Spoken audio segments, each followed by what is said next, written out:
welcome to the Catholic Man Show. We're so glad you're here. If this is your first time listening, this is a little different than how we normally do all of our other shows. We have the opportunity to share with you guys this 3-part interview series that we were able to record at the Diocese of Tulsa and Eastern Oklahoma Catechetical Conference this year in 2018. We want to thank Bishop David Conderla, our bishop, who put on the conference for us, the Chancellor Harrison Garlick, Gail Hobbs, and all the people in the diocese who were able to help put on this awesome conference that had over 1,000 people wanting to learn more about the Catholic faith, wanting to learn more about his church, specifically the domestic church. That was the overarching theme of the conference, the domestic church. So we want to share with you this 3-part series. The first one is with Sam Guzman. Now, Sam Guzman, if you guys don't know Sam Guzman, I think you all do. But if you don't, let's just say you don't. Treat yourself and go over to CatholicGentleman.net. He runs a blog over there, and let me tell you, it'll be a treat. Go over there, read some of his stuff. Go like him on Facebook. He's a good friend of ours, and he does top-notch work, top-notch. So go over there, CatholicGentleman.net. I know you won't be disappointed, I promise. Second interview that we do is with Hector Molina. Go over to HectorMolina.com. I'm sure that you guys are aware of who Hector Molina is. He's been on Catholic Answers Live. He's written articles with Catholic Answers Magazine. He's done National Catholic Register, Ave Maria Radio. Cardinal Raymond Burke even said he's an exceptionally gifted communicator of the gospel and teacher of the Catholic faith. Now, if that's not an endorsement, I don't know what is. He's known as the Motivangelist. Such a cool nickname.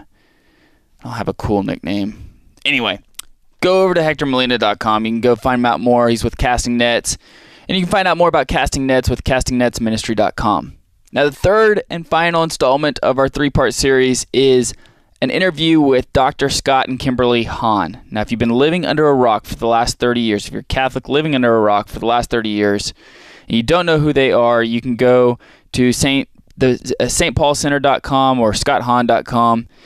They're both authors of many Catholic books, including Rome Sweet Home, The Lamb's Supper, Beloved and Blessed, Catholic Educational Homeward Bound, and if I kept going, we wouldn't have any more time for the interview. So we're really excited for the opportunity that the Hahns gave us to talk to them about the domestic church. They're busy people, as you can imagine, and they were able to carve out about 15 minutes of their time to talk with us. So we're extremely grateful for all 4 people that we interviewed, the 3 interviews with Sam Guzman, Hector Molina, and Scott and Kimberly Hahn. I think that you guys are going to enjoy it. Dave and I sure enjoyed interviewing all 3 of them. Now, if this is your first time listening and you want to learn more, you can go to thecatholicmanshow.com. There you can find all of our episodes, our blogs, and probably more information than what you really want to know about us. Be sure to subscribe to our podcast if you could and leave a review. I know that only takes about 30 seconds of your time, but it really makes a difference promoting the show organically. By leaving a review, we'd really appreciate it. We also are on YouTube. We are now videoing all of our podcasts, so you can go over there and check those out as well. Other than that, I think I covered all the bases. We have several irons in the fire. We have several projects that we're working on currently, so be sure to check back with us if you don't listen regularly, because we do have some exciting news coming out here pretty soon. We'd love to share with you. Thank you so much for the opportunity, again, to the Diocese of Tulsa, all of our priests and laity for participating in the event. And without further ado, Mr. Sam Guzman of the Catholic Gentleman. Welcome to this special edition of the Catholic Man Show. I'm David Niles, here with Adam Minahan. We are joined by Sam Guzman, the Catholic Gentleman, another Catholic man. Gentleman. A gentleman, yes. Yes. We are here at the Catechetical Conference, the Diocese of Tulsa and Eastern Oklahoma, 2018. Yeah, I mean, if this doesn't show that the Tulsa Diocese is where it's at, I don't know what does. Like, I keep telling all these people, like, the Diocese of Tulsa is where it's at. Yeah, it's the epicenter of Catholicism in the United States, yeah. Maybe the world. Yeah, it's basically the new Rome. Yeah. Fourth Rome, something like that. More or less. Yeah. So, Sam, you were just walking by, and I said, hey, let's record something. let's talk about the domestic church. That's the theme for our conference today, this year. Yes. So, what do you have to say about it? Well, I mean, we just heard an amazing talk from Dr. Hans, so if you can get your hands on that for a recording of that or something one of these days, please check it out. But anyway, yeah, I would just say family is ministry. The home is not a backdrop to more meaningful activities. It is the most meaningful activity. If you are a husband, if you're a father, if you're a Catholic man that has been called to the sacrament of marriage, it is your primary ministry. Everything else is secondary. Don't apologize for that. That is your calling. And if God has given you the ability to do something in addition to that, that's a blessing. But first and foremost, your call is to evangelize, to bear witness to the truth of the gospel in your family with joy, and to let that light shine to others. And we've seen it happen. I love family life, and it's something that brings me great joy. Yeah. And there are trials and there are challenges, but it is a sacrament, and it is a true means of grace. Yeah. And so don't sell marriage short. You're afforded the gift of working from home. Yeah. And I think that would be a challenge personally to actually stay productive and get work done throughout the day. I know I would have to set boundaries and guidelines, but I've often thought about how beautiful that must be. Has that made a difference for your domestic church? Absolutely. Absolutely. I mean, yes, it is a challenge. Lots of interruptions, lots of boundary drawing that are often violated anyway. Kids not good with boundaries? But oh my goodness, I mean, just such a joy to spend that extra time with my family. I mean, from morning until night, they see me, which might actually be a good or bad thing depending on the day. But it is an awesome opportunity to cultivate that atmosphere of the home. Pray with your children, spend time together, hold them in my lap, play with them, and I wouldn't trade it for anything. I mean, I don't know how long in God's providence that will last, but I'm thankful for every day, that I can work from home, and it is a beautiful gift, and I'm very thankful for that. The idea of the man leaving the home to go to the office is a very modern invention. Absolutely, yeah. Historically, the father worked from home. That's what you did. Right. I often lament. I tell Pamela, because it's hard to being a mom. She's a stay-at-home mom. That's a hard job. And I'll come home and she's had a rough day, and she kind of says, you get to go and be with adults and go out to lunch if you want to, right. and do this stuff. Yes. And I tell her, you're right, but I often wish I could stay at home with the kids. Yeah. Yeah. Yeah, it's kind of a hard position, and if you have to commute a long way, it makes it even harder. But those moments that you do have, cherish those, treasure those, and let your kids know, your wife know that that they're the center of your life, and I'm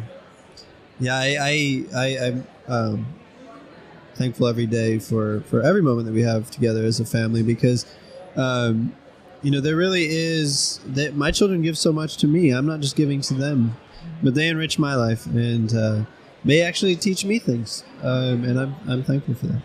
A lot of people, it almost may sound scandalous, but a lot of people think that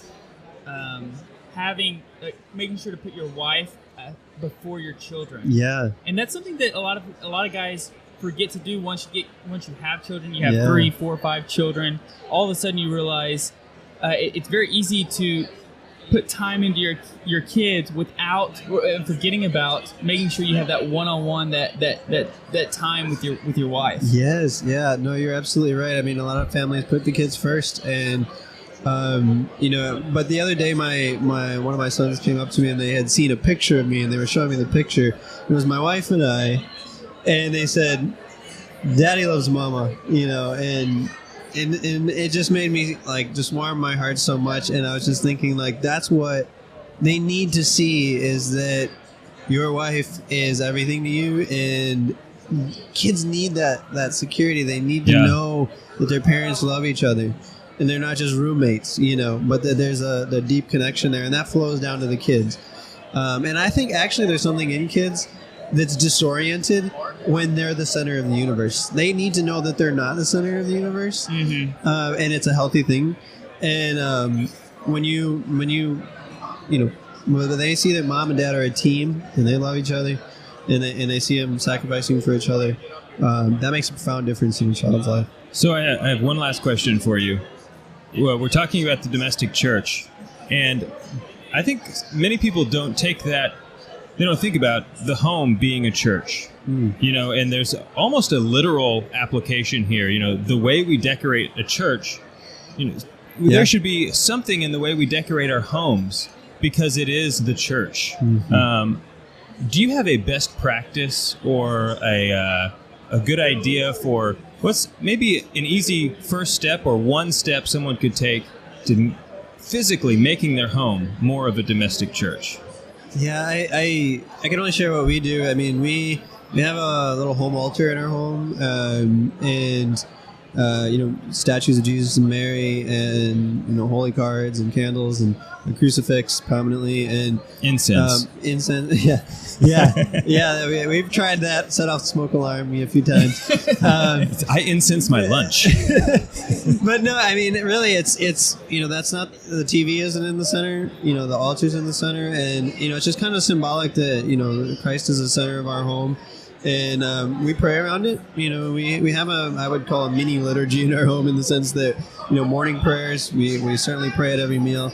I pray with the kids before bed every night, and they know that Christ is the center of our home. And I would say that create a space. It doesn't have to be front and center necessarily, but create a space where you can put some holy cards, some icons, some statues. Just a sacred set aside place where you guys can pray as a family, and just kind of make your home a sacred place, and obviously not just physically, but sanctify it with prayer. That's awesome. I think it's a great idea. It says a lot about your house what do you have at the middle? Are all the couches facing... What are the couches facing? Right. When you sit down, are you staring at the TV or are you staring at each other? I mean, that makes a big deal. And to guests who might come into your house, if they see, oh, wow, prayer is literally at the center of this house. It's a great idea. Sam, thanks for joining us. I hope you're enjoying the conference. Oh, yes. It is really awesome to see this much emphasis on the family, and love it. It's great. And much needed. Yes. So, yes. Thanks again. And there it was. That was the first interview of 3 interviews that we will be releasing from the Tulsa Catechetical Conference. Sam Guzman of the Catholic Gentleman, CatholicGentleman.net. We will be releasing Hector Molina's interview and Dr. Scott and Kimberly Hahn's interview later. So be sure to check back. We're on the Lord's team, the winning side. So raise your glass. Cheers to Jesus.